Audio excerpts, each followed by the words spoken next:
Hello hello. দয়ার সাগর নবীজিকে বেঈমানেরা ছিল না, বিনা দোষে নিষ্ঠুরেরা দিল কত যন্ত্রণা। দয়ার সাগর নবীজিকে বেঈমানেরা ছিল না, বিনা দোষে নিষ্ঠুরেরা দিল কত যন্ত্রণা। শত শত বেঈমান ছিল, নবীজি ছিলেন একজনা। সবাই বলে মারো পাথর, কেউ তো নিষেধ করলো না। সবাই বলে মারো পাথর, কেউ তো নিষেধ করলো না। এত পাথর মারলো সেই দিন তয়েফ দেশের বেদিনে।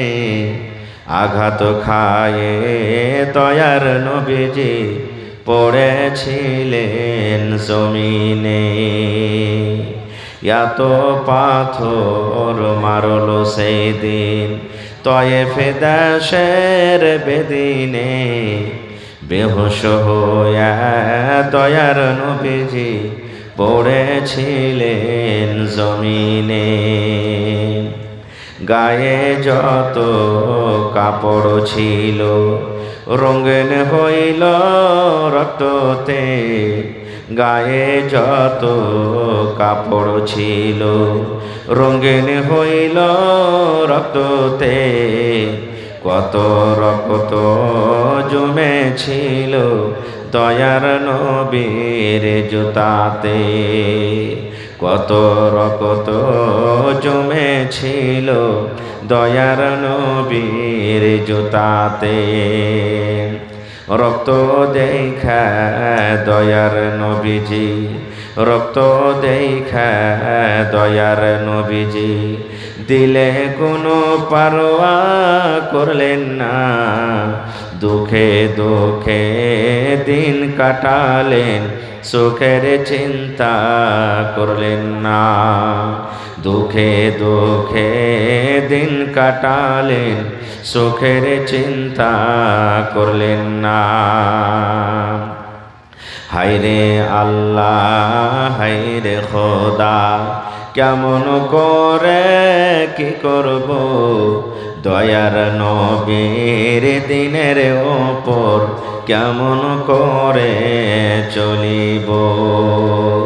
দয়ার নবীর দিনের ওপর কেমন করে চলিব।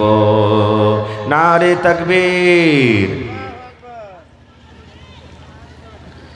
আজকে জলসার যোগ্যতমায় শ্রদ্ধেয় সভাপতি সাহেব, উপস্থিত উলামায়ে কেরাম, সামনে বসে থাকা ইসলাম দরদি দিন দরদি ভাই বাবাজিরা, পর্দানাসীন মায়েরা খালারা, সমস্ত তারিফ ও গুণগান সে মহান আল্লাহ তাবারাক ওয়া তাআলার জন্য, যে মহান আল্লাহ তাবারাক দোয়া করবে, হে রব্বুল আলামিন, যত লোক আজকে এই মজলিসে বসে আছে, ছোট হোক কিংবা বড় হোক, নর হোক কিংবা নারী হোক, হে রব্বুল আলামিন, এই নেককার বান্দা বান্দীদের জন্য দোয়া করি, আল্লাহ ইয়াদের জীবনের গুনাহকে তুমি মাফ করে দাও।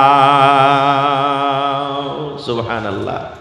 আজকে তো আমরা এসেছি গুনাহ মাফ করারই জন্য, নাকি? চুরি করি, ডাকাতি করি, নামাজ পড়ি, রোজা করি, নাই করি, আল্লাহ তুমি গুনাহ মাফ করো, এই জন্য আজকে এসে বসেছি। এক নম্বর গুনাহ কি? হে রব্বুল আলামিন, যত তোমার বান্দা বান্দিরা আজকে দিনই বৈঠক এসেছে, আয় আল্লাহ, সমস্ত মানুষের জীবনের গুনাহকে আল্লাহ তুমি মাফ করে দাও। এক নম্বর দোয়া হয়ে গেল। দুই নম্বরে দোয়া করবেন রব্বুল আলামিন, এরকে পরে তুমি দয়া করো, এরকে পরে তুমি রহম করো আল্লাহ, এরকে পরে তুমি দয়া করো। এবার বলেন আল্লাহ যার পরে দয়া করবেন ওই লোকটা কি আল্লাহর জাহান্নামে যাবে? যাবে? আল্লাহ যার পরে দয়া করবেন আল্লাহর জাহান্নামে যাবে? কখনো যাবে না। 3 নম্বর দোয়া, আয় রব্বুল আলামিন, এখানে কত লোক মজদুর আছে, কত লোক দোকানদার আছে, বিজনেসম্যান আছে, কত লোক মাস্টার আছে, ডাক্তার আছে, কত লোক আল্লাহ জিচ্ছা আছে, কিসান আছে। আয় রব্বুল আলামিন, 3 নম্বরে তাদের জন্য দোয়া করি, আল্লাহ আর কে রোজে রোজগারে আল্লাহ তুমি বরকত দাও, আল্লাহ তুমি আর কে রোজগারে তুমি বরকত দাও। সুবহানাল্লাহ। এরকম দোয়া করেন।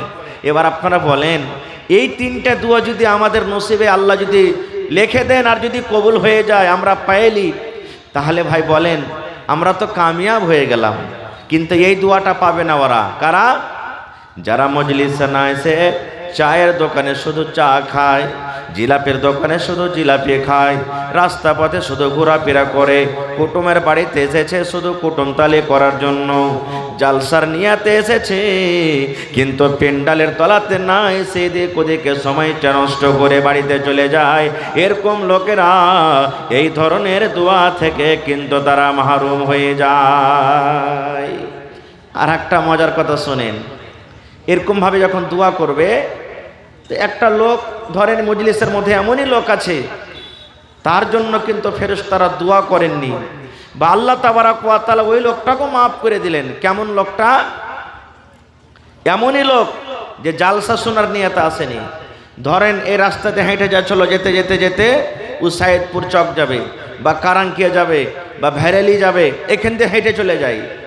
ও জানে না যে এখানে আজকে জালসা, ওর নিয়ত ছিল না যে জালসা শুনবো, কি মন হইলো যে জালসা আছে, চল আমিও শুনিলি, আধ ঘন্টা বসে যাই। আল্লাহ তাআলা ওই লোকটাকে কিন্তু মাফ করে দিবেন। পড়েন সুবহানাল্লাহ। ফেরেশতারা তখন কি বলবেন জানেন? আয় রব্বুল আলামিন, এই লোকটাকে তুমি মাফ করে দিলে আল্লাহ জি, এই লোকটা তো জালসা শোনার উদ্দেশ্যে আসেনি, এই লোকটা তো নিজের কাজে যাচ্ছিল। আয় রব্বুল আলামিন, এই লোকটার উদ্দেশ্য ছিল না মজলিসে বসে আমি 2টা কথা শুনবো, হাদিসের কথা শুনবো, মাওলানার ওয়াজ শুনবো। আল্লাহ এই নিয়তে লোকটা বাড়ি থেকে আসেনি, কিন্তু আল্লাহ তাকে তুমি মাফ করে দিলে। কারণটা কি? আল্লাহ রাব্বুল আমিন বলবেন, বান্দারে আমি আল্লাহ রাব্বুল আমিন এই জন্য মাফ করে দিলাম, আমি মজলিসে যত লোক বসে আছে সমস্তকে মাফ করে দিলাম, আর মজলিসের মধ্যে ওই লোকটাও আছে, এই জন্য আমি আল্লাহ তাকে মাফ করে দিলাম। কত বড় আল্লাহ দয়ালু দেখেন। তাইলে মজলিসে বসার কত লাভ। আরও একটা হাদিস আছে, আমি ওদিকে যাব না। তো ভাই মুসলমান, এই যে আজকে ডিসেম্বর মাসের 25 তারিখ হয়ে গেল নাকি, আর আধ ঘন্টা বাদ 26 তারিখ শুরু হয়ে যাবে, আর মোটামুটি 5-7 দিন 8 দিন বাদ জানুয়ারি মাস শুরু হয়ে যাবে। 1 তারিখ সামনে বৃহস্পতিবার, আজকে দিন হলো কি বৃহস্পতিবার নাকি, সামনে বৃহস্পতিবারে জানুয়ারি মাসের 1 তারিখ। সাল কি হবে? সাল কি হবে? আরো কথা বলেন। 2026 শুরু হয়ে যাবে। যেদিন আমরা মুরগা জবাই করে খাবো, ডিম জবাই করে খাবো, মাছ জবাই করে খাবো, বাড়িতে কানটাতে মাঠে আমরা ভোজ ভাত করব নাকি? আপনার এলাকাতে করছে ভাই? এখন আল্লাহর রহমতে ছুটে গেছে মেলা, আগে করতো, এখনো করছে প্রায় জায়গাতে। করতে হবে না, এটা গুনার কাজ। সেদিন কত ভাই মদ পান করবে, তাও মদ পান করবে। আবে আজ জানুয়ারি মাসের 1 তারিখ খেপা, জীবনে কি হবে না হবে দে 1-2 টান। আজ যদি খাইস তো 12 মাসে খাইতে পাবি, ভালো মন্দ আজ যদি খাবি, ডিম ভাত খাবি, মাছ মাংস খাবি, 12 মাসে খেতে পাবি। এটা হলো হারাম, শিরক। এটা এরকম আকীদা রাখা, জানেন? আল্লাহ রাসূল সাল্লাল্লাহু আলাইহি ওয়াসাল্লাম বলেছেন, আমি আপনি যখন মায়ের পেটে ছিলাম, যেই দিন 340 অর্থাৎ 4 মাস মায়ের পেটে আমার আপনার হয়েছিল, মায়ের পেটে যখন বাচ্চার বয়স 4 মাস হয়ে যায়, আল্লাহ রাব্বুল আমিনের আদেশে বাচ্চার ভিতরে রূহ দিয়ে দেওয়া হয়, জান দিয়ে দেওয়া হয়। 4 মাসের পর ওই মা জানতে পারেন ওই দাদি জানতে পারেন, নানি জানতে পারেন, বোন জানতে পারেন আমার পেটে বাচ্চা হিলা ঢলা শুরু হয়ে গেছে, আমার পেটে বাচ্চা দৌড়াফেরা করছে, আমার পেটে বাচ্চা হারকাত করছে, হিলা ডোলা করছে। আল্লাহর নবী বলেছেন আল্লাহ রাব্বুল আমিন ওই 4 মাসের পর মায়ের পেটে ফেরেশতা পাঠিয়ে দেন, আর ওই ফেরেশতারা ওই বাচ্চার নসিবে ভাগ্যে মায়ের পেটে 4খানা জিনিস লিখে দেয়। কয়টা জিনিস? 4টা জিনিস লেখে। ইয়ার আগে আল্লাহ কলমকে দিয়ে লিখে দিয়েছেন, ওই জিনিসটা শুধু এখন ট্রান্সফার হয়ে যায়। মায়ের পেটে 4খান জিনিস লেখা হয়। কি কি 4খান জিনিস আমি ওদিকে যাব না, একটা জিনিস বলছি 4টার মধ্যে। কি? আল্লাহ রাব্বুল আলামিন 4টার মধ্যে 1 নম্বর যেটা লেখা হয়, মৌলানা হোসেন সাহেব দুনিয়াতে কতদিন বাঁচবে, আব্দুর রহমান দুনিয়াতে কতদিন বাঁচবে, আমার মফিজউদ্দিন সাহেব রিয়াজি দুনিয়াতে কতদিন বাঁচবে, আপনি কতদিন বাঁচবেন, দুনিয়াতে কি করে খাবেন, আপনি দুনিয়াতে কি কাজ করবেন। আল্লাহ রাব্বুল আমিন মায়ের পেটে ওই জিনিসটা লিখে দেন। তাহলে বলবো মাকে, বোন রে, ভাই রে, আল্লাহ রাব্বুল আমিন মায়ের পেটে যখন আমি আপনি ছিলাম তখনই তো আল্লাহ লিখে দিয়েছেন দুনিয়াতে কি কাজ কাম করে খাবো, দুনিয়াতে আমার ব্যবসা কি হবে, দুনিয়াতে আমার রোজগারের জারিয়া কি হবে। মায়ের পেটে আল্লাহ রাব্বুল আমিন লিখে দেন। তবে প্রত্যেক বছরে বছরে 1 তারিখে কেন আমরা খুশির দিন মানাবো বন্ধুরে, 1 তারিখে কেন ভোজ ভাত করব? বলবেন মাওলানা তাইলে 1 তারিখ দিন কি করতে হবে? ভোজ ভাত করতে হবে না, ভোজ ভাত করতে হবে না। অন্য দিন যেমন ভালো মন্দ বাড়িতে হতে গেলে খান, 1 তারিখের দিন আপনি খান, কোনো মানা নাই। কিন্তু সেই দিন আপনাকে কি করতে হবে? যেমন 31 ডিসেম্বর রাত 12টার সময়তে আপনার 2025 সাল শুরু খতম হয়ে যাবে, আর 12টার পর 2026 সাল শুরু হয়ে যাবে। রাতের বেলাতে মুসলমান আপনি ওযু করলেন, আর ওযু করার পর যদি পারেন আল্লাহর ঘর মসজিদে চলে যান, আর যদি মসজিদে না যাবেন নিজের রুমের ভিতরে কামরার ভিতরে চলে যান, ভিতর থেকে আপনি হ্যান্ডেল লক করে দেন, ভিতর থেকে দরজা লক করে দেন। রাত 12টা 1টার সময়তে 2 রাকাত, 4 রাকাত, 6 রাকাত, 10 রাকাত যা পারবেন আপনি নফল নামাজ পড়েন, আর নামাজের পর আল্লাহর দরবারে দোয়া করেন। সর্বপ্রথম সূরা ফাতিহার তেলাওয়াত করে দেন, তারপরে দরুদ শরীফ পড়েন, তারপরে আল্লাহকে বলেন রব্বানা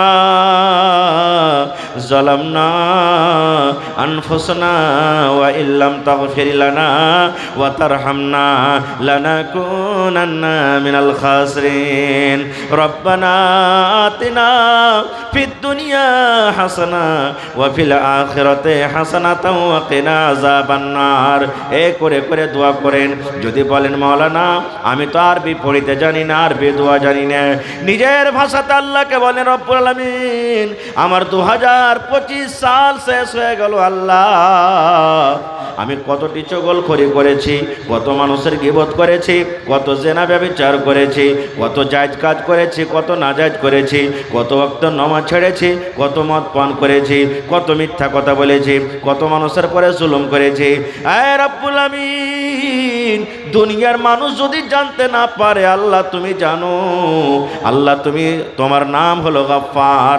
আল্লাহ 2025 সাল যেমন শেষ হয়ে গেল, আল্লাহ আমার জীবনের সমস্ত গুনাহ খাতাকে আল্লাহ তুমি মাফ করে দাও।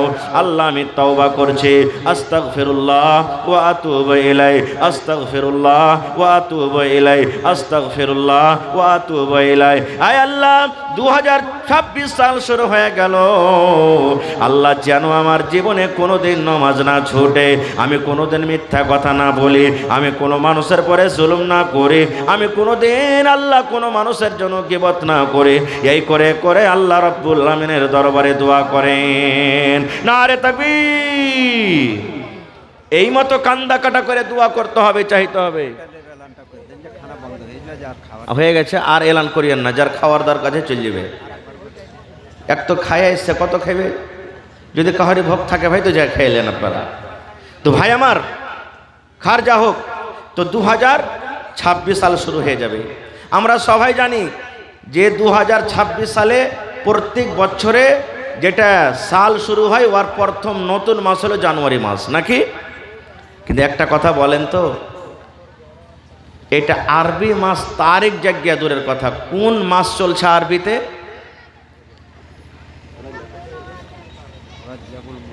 জানি না, আরবির কথাটা আমরা জানি না। আরবি যেটা আল্লাহর দেওয়া নাম, ওই নামটাই আমরা জানি না। সুবহানাল্লাহ, কত কপাল পোড়া মুসলমান আমরা যে ভাই। এটা হলো রাজাবুল মুরাজ্জাব, রাজাব মাস চলছে, আর এরপরে শাবান, তারপরে রমজান, আমরা জানি না। আর একটা কথা বলে দিই, যেমন ইংরেজি মাসে জানুয়ারি মাস থেকে আপনার নতুন সাল শুরু হয়, এই মতো একটা প্রশ্ন আরো করছি, আরবি মাসে কোন মাস থেকে নতুন সাল শুরু হয়? জি, যে মাসে লাঠি খেলাই, আপনারা লাঠি খেলাচ্ছেন খুব নাকি? কোন মাসে লাঠি খেলাই? মুহররমুল হারাম, মুহররম মাসে, যে মাসে মানুষেরা লাঠি খেলায়, শিরকিয়া কাজ করে, বিদআতি কাজ করে, ওটা হলো মুহররমুল হারাম, আরবি মাসের প্রথম। যেমন জানুয়ারি মাসে ইংরেজি মাস হলো, আরবি মাসের মুহররমুল হারাম থেকে শুরু হয়। সুবহানাল্লাহ। খার যা হোক ভাই আমার, আমি আপনাদের সামনে কোরআনের একটা আয়াত পড়েছি। দুনিয়াতে ভালোবাসা অনেক প্রকারের আছে, মোহাব্বত অনেক প্রকারের আছে। মা বেটার ভালোবাসা, বাপ বেটার ভালোবাসা, বেটা বেটির ভালোবাসা, দাদু দাদির ভালোবাসা, একটা ছেলে আর একটা ছেলেকে ভালোবাসা এমন যে নিয়ে পালিয়ে যায়, মা বাবার মান সম্মান রাখে না, খানদানের মান সম্মান রাখে না, মা বাবার মনটাকে ডুবিয়ে দেয়। এরকম হয় কি হয় না? মেলাই ভালোবাসা আছে, মেলাই প্রকারের। কিন্তু আজকে সব ভালোবাসার কথা বলবো না। এমনই জীবনে আল্লাহ তাবারাক ওয়া তাআলা একটা নিয়ামত আমাদেরকে দিয়েছেন, যাকে ভালোবাসতে গেলে আল্লাহ ভালোবাসবেন, আর আল্লাহ যাকে ভালোবাসবেন লোকটা জান্নাতে যাবে না জাহান্নামে? জোরে বলেন, জান্নাতের ভিতরে যাবেন। ওই লোকটার নাম কি বলেন তো? জানি না। আমাদের আখরি নবীর নাম কি ভাই? আজকে এসেছেন কিছু নতুন শুনে যাব, শিখে যাব। এটা আজকে ধরে না, এটা আপনাদের জন্য মাদ্রাসা, আজকে আপনাদের জন্য। আমাদের আখরি নবী, নবী মুহাম্মদ সাল্লাল্লাহু আলাইহি সাল্লাম। নবীর পরে নবীর নাম যখন আসবেন তখন মন খুলে দুরূদ পড়বেন ভাই, নেকি পাবেন, নেকি আছে এতে। আমাদের আখরি নবী, নবী মুহাম্মদ সাল্লাল্লাহু আলাইহি সাল্লাম, তাকে ভালোবাসতে গেলে আল্লাহ ভালোবাসবেন, আর আল্লাহ যাকে ভালোবাসবেন সিধা জান্নাতের ভিতরে চলে যাবেন। যাবেন না? যাবেন না? জোরে বলেন, যাবেন না? যাবেন না? যাবেন। কেমন করে ভালোবাসতে হবে? আল্লাহ রাসূল সাল্লাল্লাহু আলাইহি সাল্লাম হযরত উমর ফারুক রাদিয়াল্লাহু তাআলা আনহুর হাত ধরে একদিন রাস্তা দিয়ে হাঁটছেন, গল্প করছেন। নবীজি আর হযরত উমর ফারুক রাস্তা দিয়ে হাঁটছেন, গল্প করছেন। কথাতে কথাতে নবী উমরকে বলছেন, উমর তুমি আমাকে কতখানি ভালোবাসো বাবা? হযরত উমর ফারুক কি বলছেন জানেন? নবীজি আমি আমার জান খান বাদ দিয়ে সব থেকে বেশি আপনাকে ভালোবাসি। শুধু আমার জান খানটা বাদ দিয়ে, আমার ছেলে মেয়ে, মা বাপ, বেটি বেটা, বিবি বাচ্চা যত আছে সব থেকে আপনাকে ভালোবাসি, শুধু আমার জান খান ছাড়া। নবী বলছেন তুমি এখনো পূর্ণ মুসলমান হওনি। তাহলে আমাকে কেউ মারে, পিটে বা এরকম যদি দরকার হয়ে যায়, তুমি আমাকে দেখবে না, আমার কাছে আসবে না, দাঁড় হয়ে হয়ে দেখবে, এর মানে এটি বোঝা গেল তুমি তোমার জানটাকে বাঁচাবে, তুমি এখনো পূর্ণ মুসলমান হওনি। হযরত উমর ফারুক রাদিয়াল্লাহু তাআলা খুব চালাক চতুর মানুষ, একবারে নিজের ভুলটা বুঝতে বলছেন, আল্লাহ রাসূল আমি উমর, আমি যে বলেছি আমি ফেরত নিয়ে নিলাম, আমার জান থেকেও আপনাকে বেশি ভালোবাসি। সুবহানাল্লাহ। তখন নবীজি বললেন, হ্যাঁ এতক্ষণে তুমি পূর্ণ মুসলমান হয়েছো। ওই উমর রাদিয়াল্লাহু তাআলা আনহুর জীবনের অনেক ঘটনা আছে, আমি ঘটনা বেশি আপনাকে বলবো না, শুধু দুই চারটা হাদিস বলবো। কত ভালোবাসতেন সেই উমর রাদিয়াল্লাহু তাআলা নবীকে। যখন নবীজি দুনিয়া থেকে চলে গেলেন, ইসলামের প্রথম রাজা, প্রথম খলিফাকে নবীর পর হযরত আবু বকর রাদিয়াল্লাহু তাআলা আনহু, উনিও যখন দুনিয়া থেকে চলে গেলেন, ইসলামের দ্বিতীয় রাজা হলেন কে? হযরত উমর ফারুক রাদিয়াল্লাহু তাআলা আনহু। একদিনকার ঘটনা, ফজরের নামাজ পড়াইছেন কে? হযরত উমর ফারুক। আল্লাহু আকবার বলে বুকে হাত বেঁধেছে, আর একটা গোলাম হযরত উমর ফারুককে মারার জন্য ও ভোগা দিয়ে নামাজের দাঁড় হয়ে গেছে, লাইনে দাঁড় হয়ে গেছে ওকে মারার জন্য। যে যেমনই উমর নামাজে দাঁড় হবে, আমি তো অন্য টাইমে পারবো না, ওকে নামাজই তাকে শেষ করব। গোলাম চাদর গায়ে দিয়ে আছে, আর চাদরের একবারে বুকের পাঞ্জরে এরকমভাবে ধরে ছোড়া নিয়ে আছে। ও যেমনই নামাজ সব দিব ছোড়া ভরে একবার হযরত উমর ফারুককে। ঠিক তাই হলো। আপনি যদি গাঢ় কাপড় গায়ে দিয়েছেন আর গাঢ় কাপড়ের ভিতরে যদি আপনি ছোরা বা অন্য কোনো জিনিস লিয়া থাকেন, কেউ দেখতে পাবে কি? কেউ দেখতে পাবে না। হযরত উমর ফারুক রাদিয়াল্লাহু তাআলা আনহু ইমাম হয়ে নামাজ যেমনই শুরু করেছে, আর ওই গোলাম ছোরাটাকে বাহির করে একবারে পেটে দিয়েছে ভরে। এত বড় জখম, ছোরা মনে হয় এই পার থেকে ও পার চলে গেল, পেট ফোটা হয়ে গেল, রক্ত বহিত শুরু, সমস্ত রক্ত শরীর থেকে বের হয়ে গেল। তখন বড় বড় ডাক্তার এই জমানার মতন তো ছিল না। আরে চলো কাঠিয়ার সদর হসপিটাল নিয়ে চলো, পুরনে নিয়ে চলো, আরারিয়া নিয়ে চলো, শিলিগুড়ি নিয়ে চলো, কলকাতা নিয়ে চলো, পাটনা নিয়ে চলো। এরকম বড় বড় হসপিটাল কোথায় পাবেন? এখন আপনারা যারা দাদু নানা বেঁচে আছেন, মোটামুটি 15-20 বছর থেকে এইদিকে বেশি ওষুধ পানি খাইছেন, 25-30-40 বছরকার আগেকার ছাল চামড়া এই জড়িপটি খেয়ে মানুষ বেশিরভাগ জীবনটা কেটেছে। জ্বর হলো, কিছু হলো, পেটে ব্যথা হলো, গ্যাস হলো, কি হলো না হলে এগুলো বেশি খেয়ে মানুষ দিন কেটেছে। তো এমনভাবে রক্ত বহিল যে শরীরে মনে হয় আর রক্ত নাই। একজন বলছেন কত বড় জখম জানেন? একজন সাহাবী বলছেন এক কাজ করো, তাড়াতাড়ি করে একটু দুধ নিয়ে এসো, দুধ দাও, দুধ খেতে গেলে শরীরটা একটু বল হবে, তাকত হবে। কত বড় জখম! ওরে সুবহানাল্লাহ, এত বড় জখম হয়েছে রে ভাই। মুখ দিয়ে যেমন দুধ দেয়, মুখ দিয়ে যেমন দুধ খেলেন, যে জায়গাতে জখম হয়েছে জখম দিয়ে দুধ দুধ হয়ে বের হয়ে যায়। এত বড় জখম, মুখ দিয়ে যেমনই গিললেন পেট দিয়ে বের হয়ে গেলেন।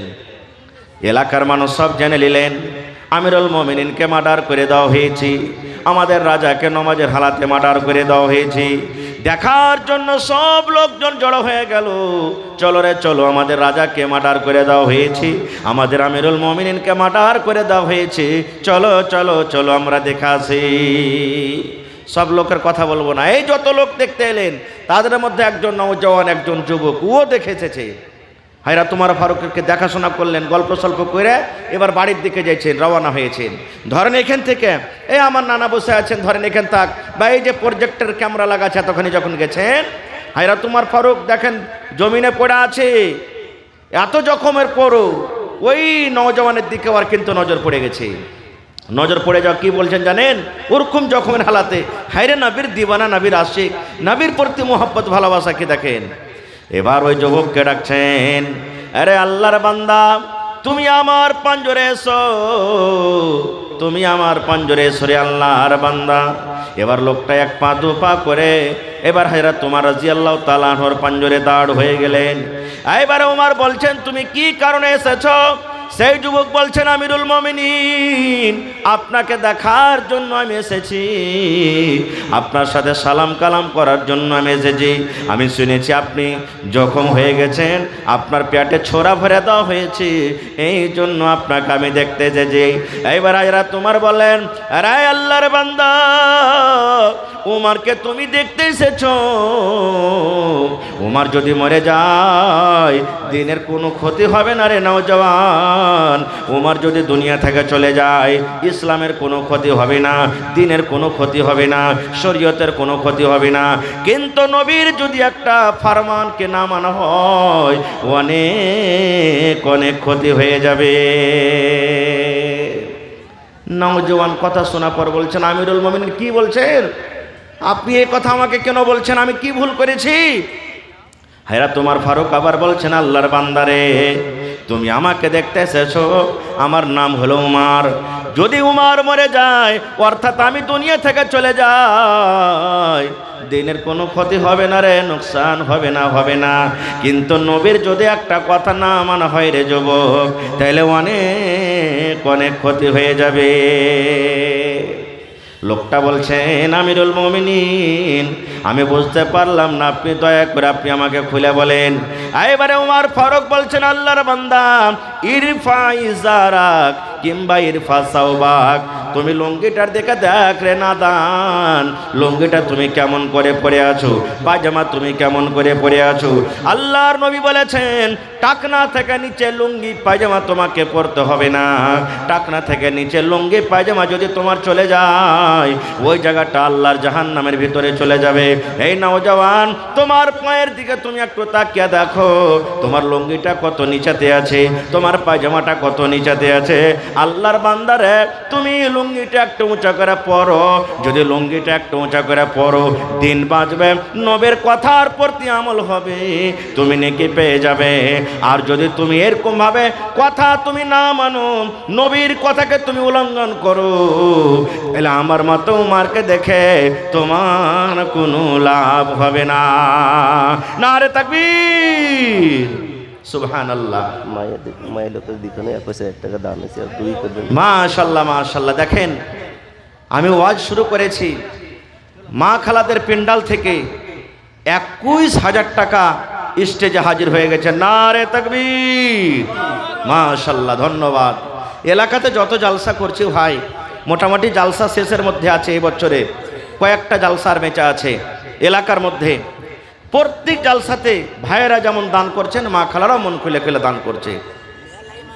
সুবহানাল্লাহ। আর শুনতে পাচ্ছি যে মায়ের লোক এত যে বলছে মৌলানা পেন্ডালে আটে না, তো মায়েরাকে বলবো 21,000 আইলো মা, আরও মোটামুটি আপনারাকে 3-4 21 পূর্ণ করতে হবে। 1 লাখ টাকা আপনাদের তরফ থেকে ইনশাল্লাহ পূর্ণ করতে হবে।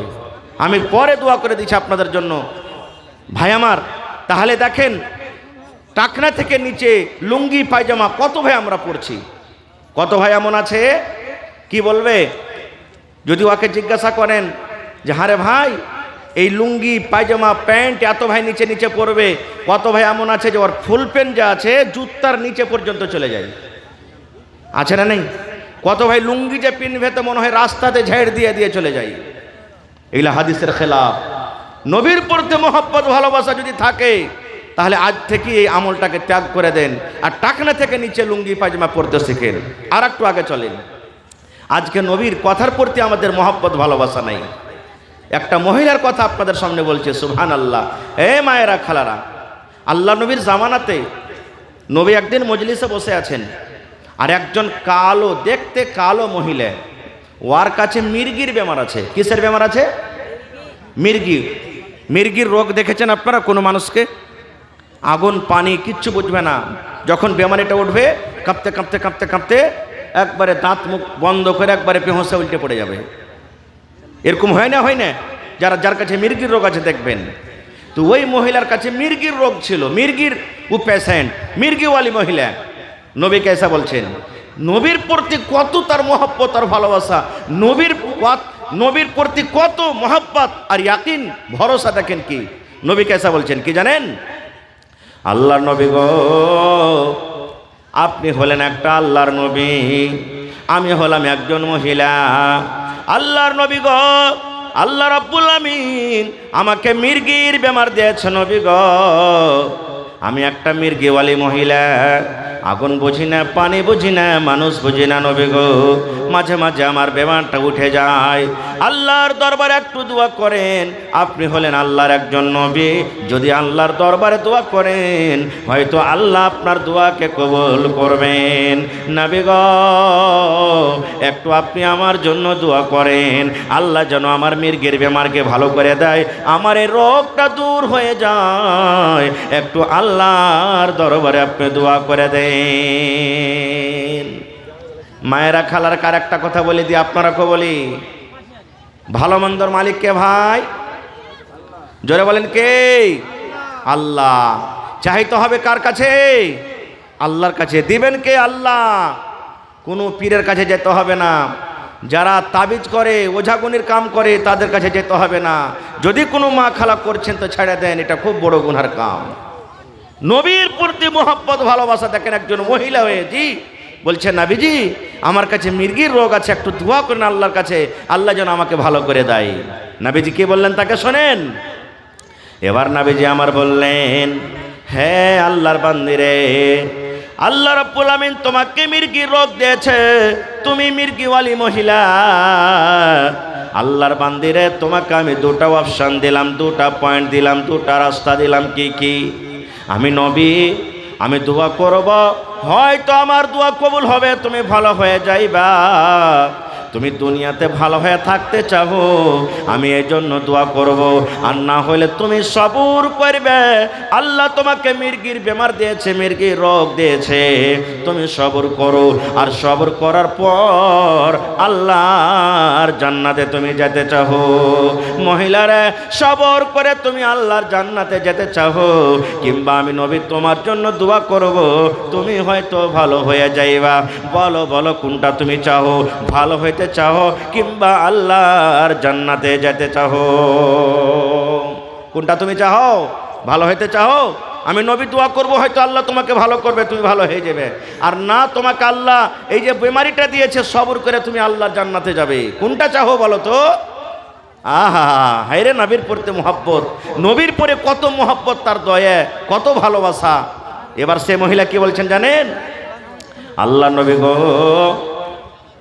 আর দোয়া করতে হবে না আমার জন্য নবী গো। আল্লাহ আমাকে বেমারি দিয়েছেন, আমি সবর করব, আমি সবর করব, ধৈর্য ধরব। সবর করার পর আল্লাহর জান্নাতে যাব নবী গো।